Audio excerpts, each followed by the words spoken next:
నమస్తే. సామాన్యుడి చేతిలో సామాజిక అస్త్రం నంబర్ 1 న్యూస్‌కి స్వాగతం. నేను రవీంద్ర. జనసేన పార్టీ కాస్త అసంతృప్తిగా ఉంది.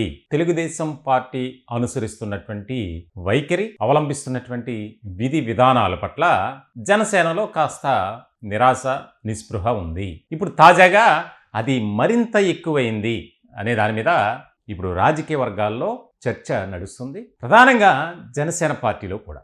దీనికి ముఖ్యమైనటువంటి కారణం ఏంటంటే, ఏదైతే విజయవాడ ఇంద్రకీలాద్రిపై వేయించేసి ఉన్నటువంటి అమ్మవారి ఆలయానికి సంబంధించి పాలక మండలి చైర్మన్గా జనసేనకు లభిస్తుంది అని భావించారంతా. వాస్తవానికి ఆ పదవి మాకు కావాలి అని ఒక డిమాండ్ కూడా జనసేన నుంచి తెలుగుదేశం పార్టీకి వెళ్ళినట్లు సమాచారం. ఇటువంటి క్రమంలో తాజాగా బొర్రా రాధాకృష్ణ అలియాస్ గాంధీ అనే వ్యక్తిని తెలుగుదేశం పార్టీకి సంబంధించినటువంటి వారు ఆయన్ను చైర్మన్గా నియమించడం జరిగింది.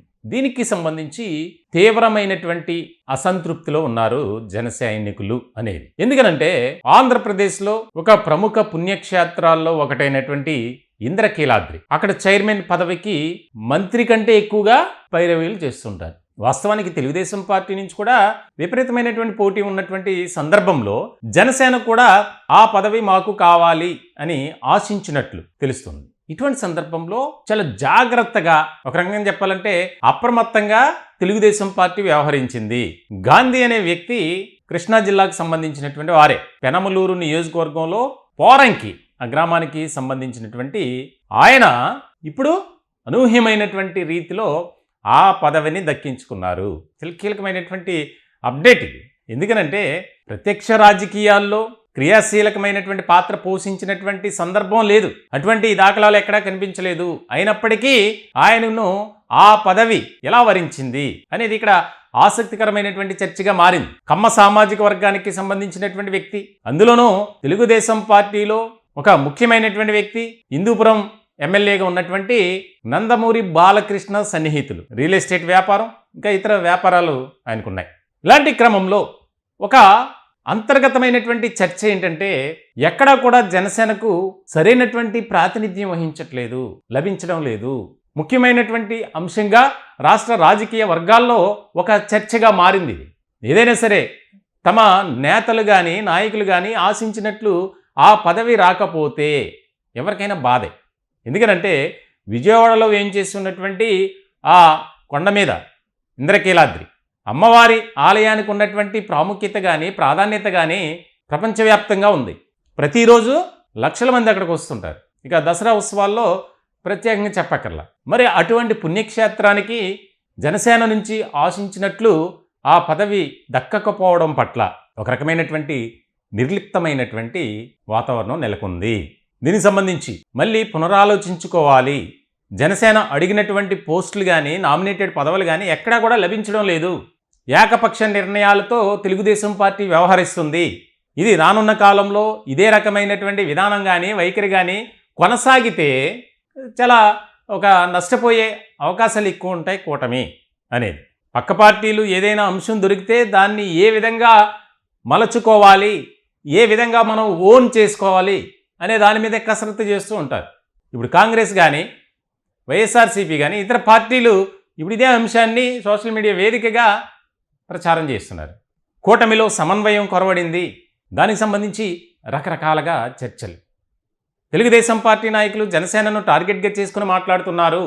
ఇది మంచి పరిణామం కాదు. ఏదైతే ఆశించినటువంటి పదవులు కొన్ని దక్కకపోయినప్పటికీ కీలకమైనటువంటి పోస్టు అడిగారు, అయినా సరే దాన్ని పట్టించుకోలేదు. ఇక్కడ చాలా తెలుగుదేశం పార్టీ కూడా ఒక రకమైనటువంటి ప్రత్యేకమైనటువంటి వ్యూహంతోనే అడుగులు వేసింది ఈ బొర్రా రాధాకృష్ణకి సంబంధించినటువంటి నియామకం విషయంలో.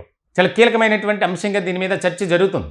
2 మంత్రులు, 2 ఎంపీలు, 11 మంది ఎమ్మెల్యేల సిఫారసు రికమెండేషన్స్తోనే ఆయనకు ఈ పదవి లభించింది అనేది పార్టీ వర్గాల్లో, తెలుగుదేశం పార్టీ వర్గాల్లో కూడా చర్చ జరుగుతుంది. ఇంకొక ముఖ్యమైనటువంటి అంశం ఏంటంటే, ఏదైతే రాధాకృష్ణకు ఇచ్చినటువంటి పదవి ఉందో ఆ పదవి పట్ల, అంటే ఆ పదవికి ఆయన్ను ఎంపిక చేయడం పట్ల తెలుగుదేశం పార్టీలో కూడా తీవ్రమైనటువంటి నిరాశ, నిస్పృహ, వ్యతిరేకత, అసంతృప్తి ఉందట పార్టీలో జరుగుతున్నటువంటి చర్చ. ఎందుకనంటే బుద్ధా వెంకన్న కానీ విజయవాడకు సంబంధించినటువంటి తెలుగుదేశం పార్టీ నాయకులు ఎప్పటి నుంచో క్రియాశీలక రాజకీయాల్లో ఉన్నటువంటి వారు ఆ పదవి తమ వారికి ఇవ్వాలి అని పట్టుపట్టారు. ఆ లిస్టులో దేవినేని ఉమా కూడా ఉన్నారు. అంటే వారికి ఇమ్మని కాదు, వారి అనుచరులు ప్రధానమైనటువంటి వ్యక్తులు. ఇక్కడ చాలా ముఖ్యమైనటువంటి అంశంగా మారింది. అన్నీ కూడా రాష్ట్రంలో నామినేటెడ్ పోస్టుల అంశానికి సంబంధించి ఉన్నతమైనటువంటి పదవులు తెలుగుదేశం పార్టీలోనే పంచుకున్నారు. అది కూడా కాపు సామాజిక వర్గాన్ని పక్కన పెట్టి కమ్మ సామాజిక వర్గానికే అధిక ప్రాధాన్యత ఇచ్చారు అనేది ఇప్పుడు జరుగుతుంది. రెండు పార్టీల్లో చర్చ ఇదే. తెలుగుదేశం పార్టీలో ఉన్నటువంటి కాపులు చర్చించుకునేది అదే, జనసేనలో ఉన్నటువంటి కాపులు చర్చించుకునేది అదే. ఎందుకు ఈ విధమైనటువంటి విధానంతో వెళ్తున్నారు? భవిష్యత్ కాలంలో ఇటువంటివి కనుక మళ్ళీ పునరావృతం అయితే కాస్త ఇబ్బందికరమైనటువంటి పరిస్థితులు తప్పక వస్తాయి అనేది కూడా రాజకీయ వర్గాల్లో ఒక చర్చ జరుగుతుంది. ఎవరో తెలియనటువంటి వ్యక్తి, అది కూడా నందమూరి బాలకృష్ణకు అత్యంత సన్నిహితుడు. ఆయన వ్యాపార సంస్థల్లో కూడా ఈయనకు కూడా భాగస్వామి. ఎప్పటి నుంచో ఒక మంచి రిలేషన్స్ ఉన్నాయి. పార్టీలో ఎన్నో ఏళ్ళుగా ఉన్నప్పటికీ ఆయన ఎక్కడా కూడా నియోజకవర్గ పరిధి మాత్రమే రాష్ట్ర నాయకుడిగా ఎప్పుడూ కూడా ఆయన లేరు. అది కూడా చాలా తక్కువ నియోజకవర్గంలో కూడా. అటువంటి వ్యక్తికి ఈ పదవి ఇవ్వటం పట్ల కొంతమంది అసహనం, అసంతృప్తి వ్యక్తం చేస్తున్నారట తెలుగుదేశం పార్టీలోనే. అతను చూడాలి ఏ రకమైనటువంటి పరిస్థితులు ఉంటాయి. ఆయనకు ఆ పదవి అప్పగించడం వెనుక చాలా నాటకీయమైన, అనూహ్యమైనటువంటి పరిణామాలు చోటు చేసుకున్నాయి. ఒక పదవి టెంపుల్కి సంబంధించి, పుణ్యక్షేత్రానికి సంబంధించినటువంటి ఒక పదవిలో 2 ఎంపీలు, 2 మంత్రులు, మరికొంతమంది ఎమ్మెల్యేలు సిఫారసు లెటర్ రాయటం ఏంటి? ఆ లెటర్ బేస్ చేసుకునే అతను సౌమ్యుడు, అందరితో కలుపుకుని అందరినీ వెళ్తాడు ముందుకి, ఆధ్యాత్మిక చింతన ఎక్కువ కాబట్టి ఆయనకి ఇచ్చాం అనేది తెలుగుదేశం పార్టీలో జరుగుతున్నటువంటి చర్చ. మొత్తానికైతే అసంతృప్తి అయితే బాగుంది. అటు తెలుగుదేశం పార్టీలో, ఇటు జనసేనలో కూడా. ఇప్పటివరకు మేము అడగలేదు, ఆ పోస్ట్ మాకెందుకు ఇవ్వలేదు, ఈ పోస్ట్ మాకెందుకు ఇవ్వలేదని. కానీ కనకదుర్గ అమ్మవారి పుణ్యక్షేత్రానికి సంబంధించి పాలక మండలి చైర్మన్గా మా పార్టీకి చెందినటువంటి నాయకులకు అవకాశం ఇవ్వండి, అది కూడా విజయవాడ ప్రాంతానికి చెందినవారు అని చెప్పి ఒక చర్చ నడిచినటువంటి సందర్భంలో ఏకపక్ష నిర్ణయం తీసుకున్నారు తెలుగుదేశం పార్టీ అధినేత అనేది కూడా ఇక్కడ ఒక రకమైనటువంటి విమర్శ. దీనికి కొన్ని క్యాలిక్యులేషన్స్, ఈక్వేషన్స్తో నిర్ణయం తీసుకుని ఉంటారు. కానీ వినిపిస్తున్నటువంటి మాట ఏంటంటే ఇది అసంతృప్తి బాగా ఎక్కువైంది. ముఖ్యంగా జనసేనలో ఆ పోస్ట్ కోసం ఎప్పటి నుంచో వెయిట్ చేస్తున్నటువంటి పరిస్థితి. సో మరి చూడాలి దీన్ని ఏ రకంగా ఈ నష్టాన్ని పూడ్చుతారు అనేది ఇక్కడ చాలా కీలకమైనటువంటి అంశం. ఈ అంశానికి సంబంధించి మీ అభిప్రాయాన్ని కామెంట్ రూపంలో తెలియజేయండి. దయచేసి మా ఛానల్ని సబ్స్క్రైబ్ చేసుకోండి. Thank you.